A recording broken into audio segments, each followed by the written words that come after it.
కథలు మనకు చెప్తూ పోతూ ఉన్నారు, సందర్భం చూస్తున్నాం. నిన్న కొత్తగా దాన్ని అమరావతి అభయమని, అసలు ఎందుకు మీరు భయపడుతున్నారు? ఎందుకు మీరు భయపడుతున్నారు? నెక్స్ట్ జగన్మోహన్ రెడ్డి వస్తాడు అనే కదా మీ భయం అంతా కూడా. నేను కాదు చెప్పింది, మీరే చెప్తున్నారు. రోజు పవన్ కళ్యాణ్ చెప్తున్నాడు, మమ్మల్ని మనమంతా కలిసే ఉందాము, మనమంతా ఎక్కడికి పోకూడదు, మనం విడిపోతే వాళ్ళు గెలుస్తారు, మనం పోకూడదు.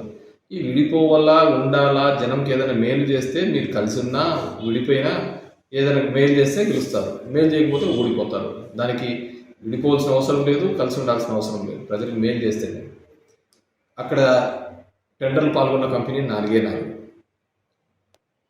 నాలుగు కంపెనీలు.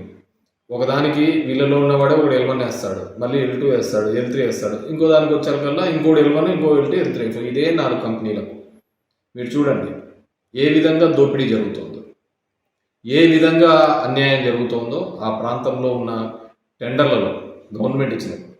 ఎవడైనా కానీ కేంద్ర ప్రభుత్వం డబ్బులు ఇస్తే టెంపరీ సచివాలయాలు కడతారు ఎక్కడైనా.